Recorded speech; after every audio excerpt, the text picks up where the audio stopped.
신실한 그리스도인은 죽음을 두려워하지 않습니다. 왜 사람들이 죽음을 두려워할까요? 죽음은 모든 것의 소멸을 의미하기 때문에 그렇습니다. 그 사랑하는 사람과의 헤어짐, 영원한 헤어짐, 그리고 내가 그토록 쌓아놓은 재물을 잃어버리는 것, 누리지 못하는 것, 이 모든 것이 죽음으로부터 시작하기 때문에 사람들은 죽음을 두려워합니다.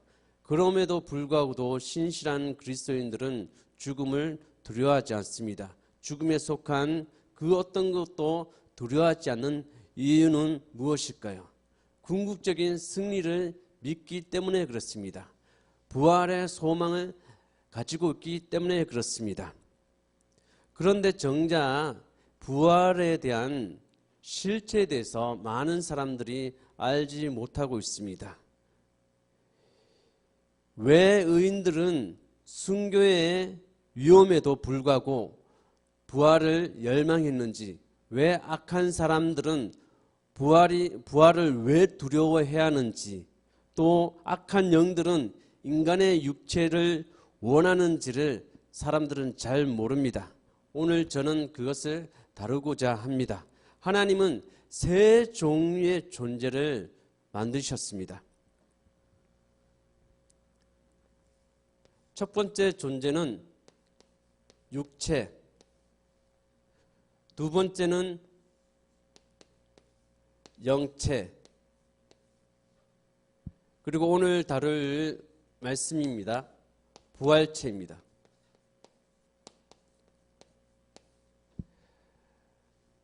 육체는 우리 사람의 몸을 말하고 있습니다. 우리의 사람의 몸인데 이 육체에는 어마어마한 것들이 담겨 있습니다. 그 중에 무엇이 가장 장점이 될 수가 있을까요? 오감각이 있다는 거예요. 누구는 육감각이 있다 하지만 대개 우리는 우리가 보고 듣고 만지고 느끼는 모든 오감각, 이 오감각을 가지고 있습니다.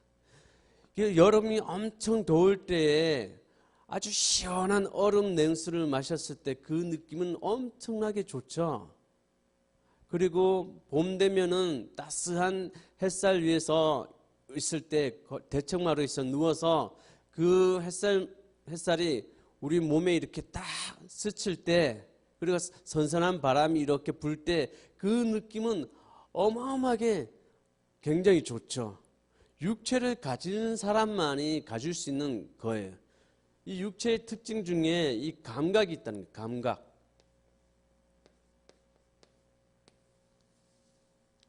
감각이라는 거예요.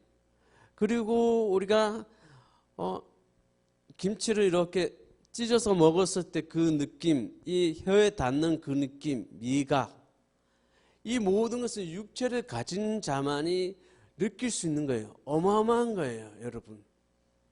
그리고 또 추울 때 그 난로 옆에서 그 따뜻한 것을 느꼈을 때 거기서 오는 편안함, 그것은 육체를 가진 자만이 느낄 수 있는 거예요. 이 감각이 어마어마한 거죠. 그리고 이 공간을 점유를 하는 거예요. 점유. 시공간을 점유를 하여 있는 거예요. 우리가 지금 이 시간에 있으면 여기 있는 거예요. 그러나 시간이 흘려서 집에 있으면 집에 있는 거예요. 그래서 육체의 특징은 감각이 있고 또 시공간에 점유하는 거예요. 시공간의 지배를 받는 거예요. 육체예요. 그런데 영체는 천사들이죠. 천사들, 또 스랍들, 이런 영적인 존재들인데 이 영체는 이 공간을 통과할 수가 있어요. 공간이 이 물질적인 공간을 통과할 수 있어요. 제한을 받지를 않아요. 그리고 사람이 죽으면 어떻게 되겠습니까? 사람이 죽으면은 저는 누구와 있어야 합니까? 이렇게 할 때 그때에는 천사들하고 똑같아. 천사들은 장가가지도 않고 시집가지도 않는다. 천사들 같이 된다는 것은 즉 이 육체를 가진 자들은 이 세대를 재생산할 때 낳는 거예요. 낳지만은 이 영체는 그냥 창조되는 거예요. 그래서 간혹 뭐 아빠 천사, 엄마 천사, 애기 천사 이렇게 하는데 절대로 천사들끼리 결혼해서 낳지를 않습니다. 그냥 존재한 그대로, 창조한 그대로 그렇게 되는 거예요. 하나님은 수만, 수천 어마어마하게 하늘의 별들같이 영적인 존재, 영체를 창조하셨습니다. 육체 목지 않게 엄청나게 창조했어요. 그래서 낳지를 않는 거예요. 결혼해서 낳는 일은 절대 없는 거예요. 공간을 초월할 수 있어요.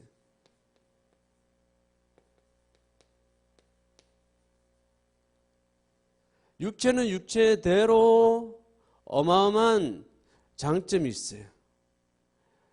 느끼고 만지고 그 아름다운 소리를 들을 수도 있고 이 육체를 가지고 있을 때, 그리고 거리가 있기 때문에 그리움이라는 것이 이 애틋한 마음을 가질 수 있어요. 그리움. 그런데 천사들이 그리움을 알까요? 천사들이, 영적인 존재들이 그리워한다는 느낌이 뭐지? 마치 이 강대상에 여기에 보고 너는 이 그리움에 대해서 아니 할 때 물었을 때 얘가 말을 못하는 거예요. 얘가 왜? 공간을 초월하니까 보고 싶으면은, 만나고 싶으면 바로 그 자리에 그냥 짠하고 나타날 수 있는, 빛보다 더 빠른 게 사실상 거의 없잖아요. 근데 빛보다 더 억만조 억겁으로 더 빠르게 딱 나타날 수 있는 존재가 영체예요. 그러니까 그리움이라는 것을 알 수 없어요. 인간이 겪고 있는, 육체가 알고 있는 그 그리움, 고달픔, 감정, 이런 것들을 사실상 100% 이해할 수 없어요. 영체는 육체를 이해할 수가 없어요, 여러분. 이해할 수 없죠. 그리고 차곡차곡 쌓아가지고 얻어내는 그 지식이라는 것, 그 느낌, 이런 것들은 결이 다른 거죠. 그리움을 알 수 없어요. 어쨌든 육체는 육체대로의 엄청난 장점을 가지고 있어요. 그리고 영체는 영체 나름대로 어마어마한 장점을 가지고 있어요. 그런데 빌립보서 3장 11절에 보면은 사도 바울은 이렇게 말해주고 있습니다. 나는 어떻게 해서든지 죽은 사람들 가운데서 살아나는 부활에 이르고 싶습니다. 사도 바울은 부활에 이르고 싶다는 거예요. 고린도전서 15장 13절 14절 죽은 사람의 부활이 없다면 그리스도께서도 살아나지 못하셨을 것입니다. 그리스도께서 살아나지 않으셨다면 우리의 선포도 헛되고 우리의 믿음도 헛될 것입니다. 예수님은 그 전부터 모든 사람들이 마지막 날에 부활할 것이다. 선한 사람은 생명으로 부활하고 악한 사람은 심판으로 부활할 것이다. 분명히 말해 주셨습니다. 그리고 심지어 사도 바울을 핍박하는 바리새인들과 이 율법학자들도 부활을 믿어요. 그래서 사도행전 24장 15절에 이렇게 말하고 있습니다. 그리고 나는 하나님께 소망을 두고 있는데 나를 고발하는 이 사람들도 그 소망이 이루어지기를 고대하고 있습니다. 곧 그것은 의로운 사람들과 불의한 사람들의 부활이 장차 있으리라라는 것입니다. 이렇게 말해주고 있습니다. 부활하는 것은 확실한 거예요. 확실한 거.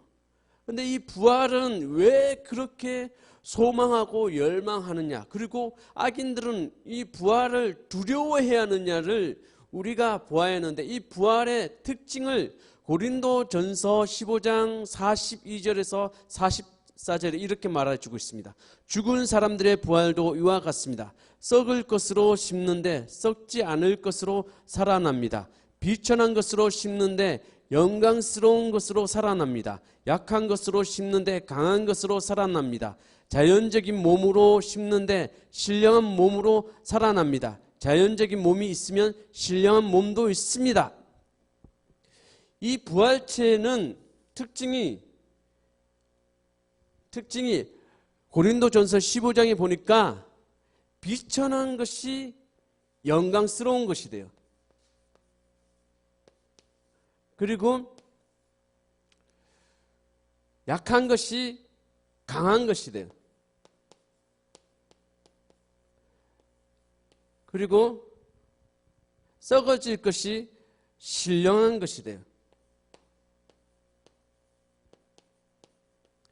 부활체는 도대체 죽음을 겪고 난 다음에 살아나는 그 부활의 몸은 도대체 어떤 몸이냐? 영광스럽고 강하고 신령한 몸인데 이게 감이 안 와요. 그죠? 여러분, 부활체는 도대체 이 영적으로 되는 건가? 많은 사람들 중에 어떤 사람들은 부활한다는 것은 영적으로 부활하는 거야. 우리 영혼이 부활하는 거야. 육체는 사라지는 거야. 이렇게 믿는 사람들이 있습니다. 그것은 성경적인 말씀이 아니에요. 성경은 육체의 부활을 말하고 있어요. 육체의 부활. 그러면 육체의 부활은 어마어마한 그 장점과 그 모든 것이 있음에도 불구하고도 뭐예요? 죽음, 그 죄로 인해서 육체는 썩어지고 늙어지고 병들어지고 그런 거잖아요. 점점 질서에서 무질서로 또 파괴로 가는 것이 육체잖아요. 그러면 우리가 생각할 때 육체의 부활이라 그러면은 우리가 좀비 어떤 그거는 있는데 좀비처럼 이렇게 그냥 썩어지고 문드러지고 못난 모습으로 부활하는 건가? 좀비의 부활을 말하는 건가? 아니에요. 그런 육체의 부활이 아니고 성경 고린도전서 15장에 말씀하신 것처럼 이 비천한 것에서 영광스러운 몸으로 그리고 약한 것에서 아프면은 병원 가야 하고 열병 하면은 팔팔 끓는 열병에서 그렇게 고통스러워하는 그런 것에서 약한 것에서 더 이상 아프지 않아도 될 만한 그런 강한 몸으로 그리고 썩어질 것에서 신령한 몸으로 부활되는 거예요. 단순한 육체의 부활이 아니고 육체를 뛰어넘는 그 어떤 부활을 말해주고 있어요. 이 육체는 예수님의 제자들이 막 모였어요. 모여가지고 어떤 사람이 보니까 막달라 마리아는 예수님을 만났다는 거예요. 이 막달라 마리아가 너무 예수님을 사모한 나머지 진짜 예수님을 만난지 안 만난지 나는 정말 예수님을 내 눈으로 봐야 알겠다. 내가 정말 예수님 손과 발을 만져보고 그 허리를 만져봐야 나는 예수님을 믿겠다. 이렇게 하고 있었어요. 그런데 그 말을 하는 순간에 갑자기 예수님이 딱 나타나요. 딱 나타나가지고 하는 말이 뭐예요? 오늘 누가복음 24장 읽었는데 내 손과 내 발을 봐라. 바로 나다. 여러분들 지금 천사가 보여요? 마귀가 보여요? 귀신이 보여요? 우리 육체는 정상적으로 하면은 마귀가 안 보여요, 여러분. 마귀가 보일 수가 없죠. 천사가 보일 수가 없죠. 우리를 돕는 천사를 여기에 보이는 사람 있나요? 없지요. 왜? 육체의 눈을 갖고 있기 때문에 보이지 않는 거예요. 그런데 예수님이 딱 나타나서 손과 발을 봐라. 바로 나다. 그러면서 하시는 말씀이 뭐예요? 39절에 누가복음 39절에 나를 만져보아라. 영은 살과 뼈가 없지만 너희가 보다시피 나는 살과 뼈가 있다. 그러면서 41절 43절에 이렇게 말씀하죠. 41절 그들은 너무 기뻐서 아직도 믿지 못하고 놀라고 있는데 너무 기쁜데 이게 보이는 것이 진짜인지 아닌지 모르는 거예요. 그래서 예수님이 어떻게 하죠? 예수께서 그들에게 말씀하셨다. 여기에 먹을 것이 좀 있느냐? 그래서 그들이 예수께 구운 물고기 한 토막을 드렸다. 예수께서 받아서 그들 앞에서 잡수셨다. 이거 뭐만 할 수 있는 거예요? 육체만 할 수 있는 거잖아요. 육체가 먹고 마시고, 육체는 살과 뼈가 있어요. 피가 있어요. 근데 예수님은 부활해가지고 육체의 모습을 보여준 거예요. 살과 뼈가 있고 구운 고기를 잡수셨어요. 부활체는 육체의 장점을 다 갖고 있어요. 느낄 수 있는 거 다 느낄 수 있어요. 들을 수 있는 거 다 들을 수 있고, 볼 수 있는 거 더 볼 수 있고, 또 이 혀로 느낄 수 있는 거 다 느끼는, 오 감각을 다 느끼는 거, 촉각도 다 느낄 수 있는 거, 그것을 최대한 맥시멈으로 된 것이 뭐냐? 약한 것이 강하게 되는 것이 뭐냐? 부활체예요. 그리고 또 놀라운 게 있어요. 요한복음 20장에 보면은 이 제자들이 막 무서워가지고 저녁에 막 모여 있어요. 모여가지고 문을 꼭 닫고 있어요. 요한복음 20장 19절, 그날 곧 주간의 첫날 저녁에 제자들은 유대 사람들이 무서워서 문을 모두 닫아 걸고 있었다. 문을 닫았죠. 그때에 예수께서 와서 그들 가운데 들어서서 너에게 평화가 있기를 하고 인사말을 하셨다. 너에게 평화가 있기를 뭐예요? 샬롬이죠. 그 속에 다 들어간 거. 딱 근데 무서워가지고 유대 사람들이 막 이렇게 돌로 던지고 핍박하고 죽이려고 막 이렇게 예수를 믿는 사람들이 막 다 색출하고 잡으려고 이렇게 하고 있는데 무서워가지고 제자들이 문을 모두 다 걸어 잠갔어요. 쪽문이든 대문이든 뭐 어떤 문이든 다 잠가서 소근소근 자기네들이 경험한 거. 내가 갔는데 엠마오로 갔는데 예수님이 우리는 예수님인지 처음 몰랐는데 하나님의 말씀을 이렇게 듣다가 우리 마음이 너무 뜨거워져서 그런 얘기하고 있어. 정말 그랬어? 근데 막달라 마르다도 시몬도 그런 예수님을 만났다는데 정말이야 이렇게 얘기하고 소곤소곤하고 얘기하고 있는데 정말이야 이렇게 너무 사모해서 헛거본 거 아니야? 이렇게 하고 있을 때 예수님이 그 걸어 잠근 문을 통과해서 샬롬 이렇게 말해주고 있다는 거예요. 또 요한복음 20장 26절 27절에 보면은 또 비슷한 얘기 또 나와요. 여드레 뒤에 제자들이 다시 집 안에 모여 있었는데 도마도 함께 있었다. 도마가 굉장히 합리적이고 그 의심이 많은 사람이죠. 도마도 함께 있었다. 문이 잠겨 있었으나 문이 잠겼다는 거예요. 문이 잠겨 있었으나 예수께서 와서 그들 가운데 들어오셔서 너희에게 평화가 있기를 하고 인사말을 하셨다. 그리고 나서 도마에게 말씀하셨다. 네 손가락을 이리 내어 밀어서 내 손을 만져보고 네 손을 내 옆구리에 놓아보아라. 그래서 의심을 떨쳐버리고 믿음을 가져라. 왜요? 다 무서워서 걸어 잠갔는데 딱 벽을 통과해서 예수님이 쫙 나타나죠. 그게 뭐의 특징이에요? 영체의 특징이에요. 영체. 천사들이 이 어떤 공간으로 해도 다 통과할 수 있죠. 영적이 유령이든 영이든 뭐든 다 통과할 수 있죠. 막 여기 막 설 수 있잖아요. 마치 빛이 이것을 막 통과하듯이 막 통과하잖아요. 딱 하잖아요. 그런 것처럼 막 이렇게 할 수 있다는 거예요. 예수님이 먹고 마시고 할 뿐만 아니라 육체의 어떤 특징도 있을 뿐만 아니라 이 공간을 초월하는 영체의 특징도 딱 있어요. 그런데 우리가 생각해 봅시다. 그러면은 이 세상에서 악한 영들을 가둘 수 있는 것이 있나요? 가둘 수 있는 것이 없어요.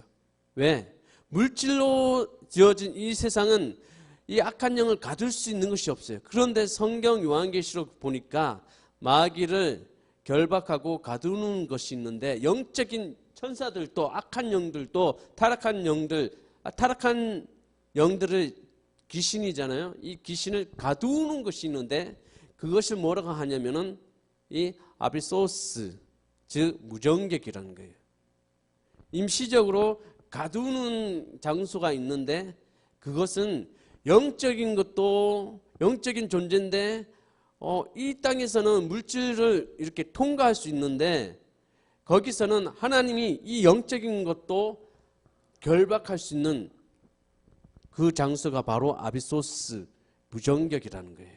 하나님만이 이 육체적인 것, 영적인 것 다 통치하고 다스릴 수가 있는 거예요. 어쨌든 예수님은 벽을 통과해서 샬롬, 네가 믿음 없는 자가 되지 말고 믿음 있는 자가 되라. 만져봐라. 이렇게 말씀하시는 거예요. 그래서 영체 이 모든 것을 다 할 수가 있는 거예요. 그래서 부활체는 딱 육체적으로 부활하는데 우리는 육체의 부활을 믿는 거예요. 여러분들이 육체의 부활한 게 영적인 부활이 아니라 육체의 부활이 성경적인 말씀이고 성경에서 말하는 거예요. 그래서 육체 부활을 한다고 말해야 돼요. 만약에 어디 가서 우리는 영적으로 부활할 거다 그러면은 이단이 되는 거예요. 실제적으로 하나님이 죽은 것을 살릴 수 있어요. 살릴 수 있어요. 그래서 하나님만이 할 수 있는 거죠. 그래서 이 부활체는 그러나 좀비의 부활은 아니고 이 육체의 특징, 육체의 장점 그리고 영체의 장점을 다 해서 다 모아진 것이 부활체라는 거예요. 부활함. 성경 그대로 신령한 몸의 특징이 그런 것이라는 거예요. 그러면 이 부활이 언제 일어나느냐?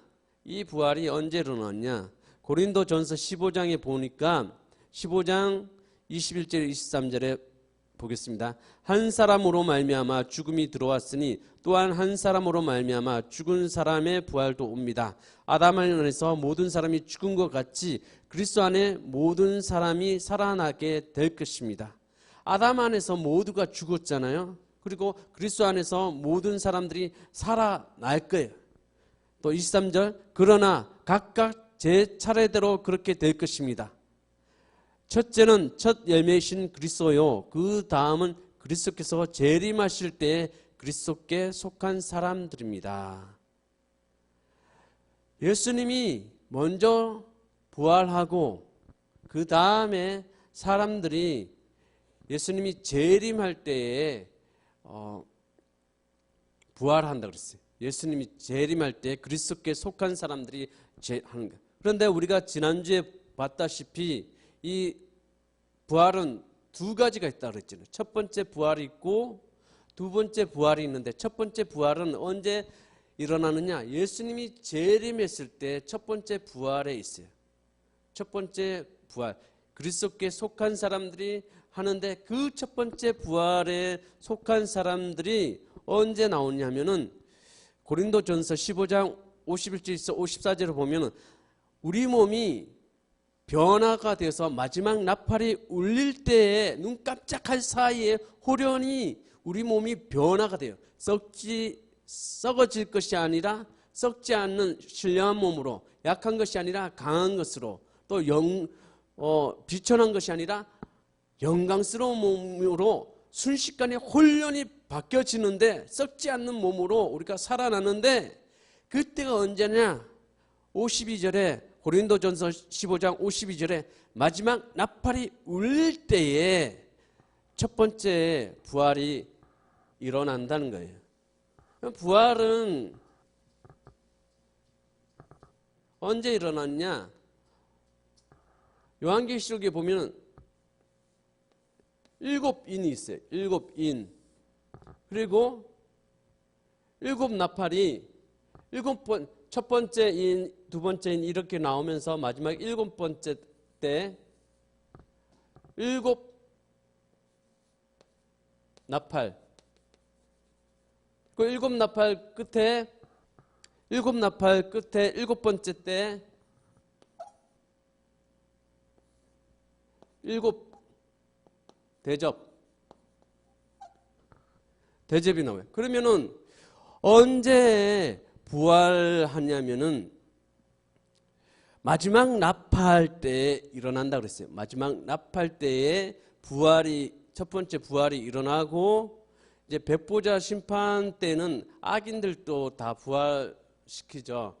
근데 첫 번째 부활은 언제 일어나냐? 마지막 나팔 때, 일곱 나팔 마지막 때. 그런데 요한계시록 보니까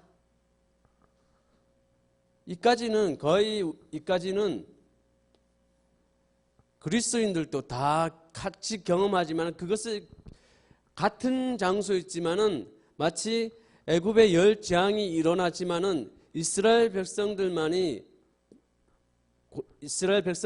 거기서 유독하게 하나님이 보호해 주신 것처럼, 마치 비가 오지만은 우산을 쓴 사람은 보호를 받는 것처럼, 이런 엄청난 환난과 재난이 있어도 이때까지는 계속 같이 있지만은 도무지 여기서는 일곱 대접 있는 데서는 도무지 어느 누구도 피할 수 없어요. 그래서 그때부터는 독수리가 나타나서 하하하 세 번째 하를, 그래서 첫 번째 하, 두 번째 하, 세 번째 하가 있는데, 일곱 나팔 중에 다섯 번째는 항충의 재앙이 있어요. 그것이 첫 번째고, 여섯 번째는 유브라데 강에서 엄청난 전쟁이 일어나요. 그래서 어마어마한 사람들이 죽게 돼요. 그 일곱 번째 나팔은 뭐냐면은 일곱 대접이 열리는 나팔이에요. 근데 여기 나오는 것은 우리가 상상하기 어려울 정도로 어마어마하게 모든 것이 하늘에 있는 별들이 막 떨어지고, 3분의 1이 떨어지고, 바다에 3분의 1 떨어지고, 선박이 3분의 1 죽고, 사람들이 죽고, 막 피바다가 되고, 막 이렇게 말로 형용할 수 없는 그런 일들이 여기 나와요. 그래서 첫 번째 하, 두 번째 하, 세 번째 하, 그리고 요때까지는 되겠죠? 근데 요때 엄청나게 사람들이, 순교자들이 생겨요.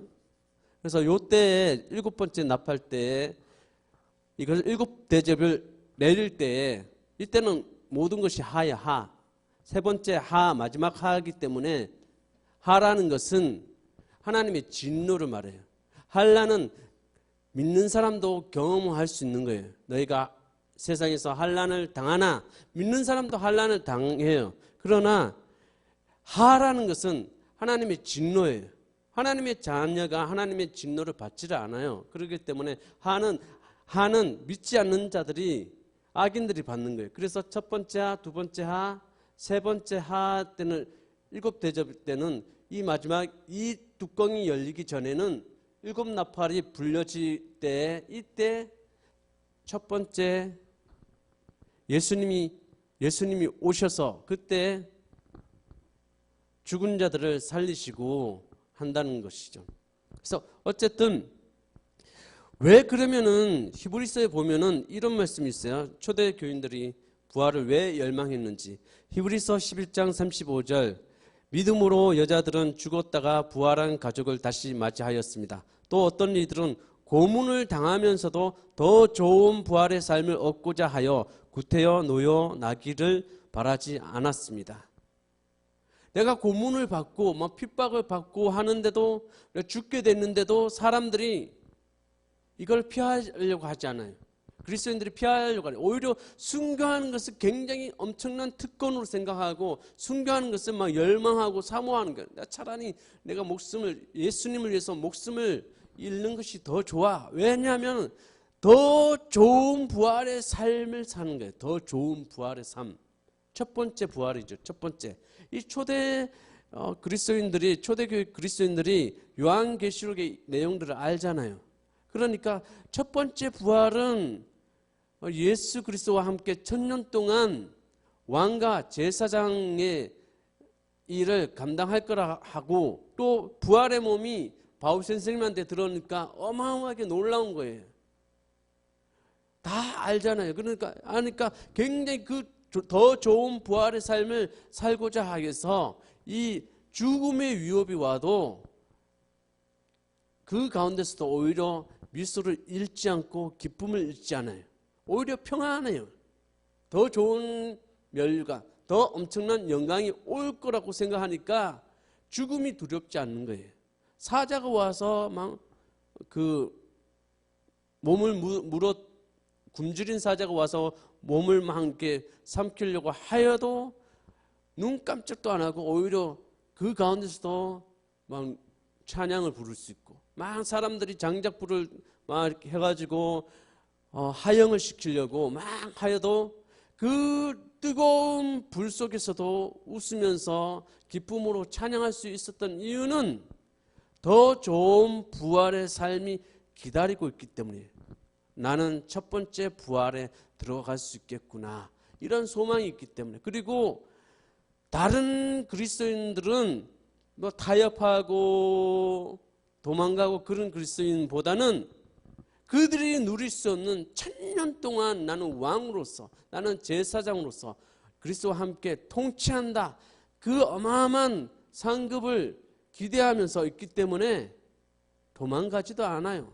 세상과 타협하지 않아요. 요한계시록 20장 5절에서 6절, 그 나머지 죽은 사람들은 1000년이 끝날 때까지 살아나지 못하였습니다. 이것이 첫째 부활입니다. 이 첫째 부활에 참여하고자 하는 사람은 복이 있고 거룩합니다. 이 사람들에게도 둘째 사망이 아무런 세력을 부리지 못합니다. 이 사람들은 하나님과 그리스도의 제사장이 되어서 1000년 동안 그와 함께 다스릴 것입니다. 이제 악인들은 부활을 했어요. 그런데 무엇입니까? 육체의 장점을 다 가지고 있잖아요. 근데 좋은 것을 막 느끼면은 먹고 만지고 듣고 보고 이런 것, 오감각을 좋은 것만 하면은 좋지만은 이것이 나쁜 거로 작동되면은 어떻게 되겠습니까? 아파. 근데 아픈 것이 너무, 그것이 맥시멈이 됐어요. 그러면 엄청나게 아파요. 너무 아파요. 막 열도 펄펄 나고 너무 아파요. 막 몸이 문드러지고 뭐 고름이 나고 살점이 떨어지고 막 그래요. 막 몸에 엄청난 열이 나오고 그래요. 그런 고통이 있는데 그 고통을 그냥 그래 내가 그래봤자 죽으면 그만이니까 괜찮겠지, 이것이 아니고 썩어지면 괜찮은, 흙으로 썩어지면 괜찮겠지, 그러면 괜찮겠지만 그러지 않고 그 상태로 영원토록 고통받는다 생각해 보세요. 못할 거죠. 더 육체의 감각이 더 활성화가 되고 또 영혼이 사라지, 영원성까지 있으니까, 천사들처럼 죽지 아니하고 영원성을 가지고 있으니까 그 부활된 악인들은 그게 두려운 거예요. 차라리 인간의 육체로 있었으면 썩어져서 끝나는 거잖아요. 그런데 이 영체의 특징까지 장착이 되니까 악인들이 부활되면 심판의 부활로 봤는데 두려워할 수밖에 없는 거예요. 영원토록. 이 물건 던져버리면 그만이잖아요. 그런데 이것이 던졌는데도 살아나고 오뚜기처럼 살아나고 영원토록 있다 막 하고 있는데, 지난주에 얘기한 것처럼 켄타로처럼 막 켄타로가 죽지 아니하는 그 섬에 갔을 때, 섬마을 갔을 때 사람들이 어떤 독을 마시려고 해도 안 죽고 계속 이 무료한 삶, 단순한 삶, 지겨운 삶을 계속 한다는 게 얼마나 그들에게 고통이겠어요. 악인들에게는 고통이 증폭돼 가지고 계속 그 고통을 당한다는 거예요. 심판의 부활로 악인들은 부활할 것이고, 의인들은 생명의 부활로 그 육체의 특징, 그 모든 것을 막 누리고, 그리고 영체의 그 특징들을 동시에 막 누리면서 정말 예수님이 그 부활한 몸으로 하늘에 딱 승천한 것처럼 우리도 부활해서 신령한 몸, 영광스러운 몸, 강한 몸으로 우리도 똑같이 천사들처럼 이렇게 붕붕 뜰 수도 있고 상상해 보는 거예요.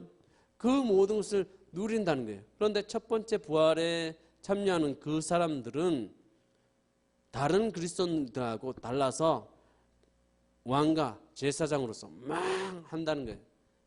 통치하고 다스린다는 거예요. 어마어마한 거예요.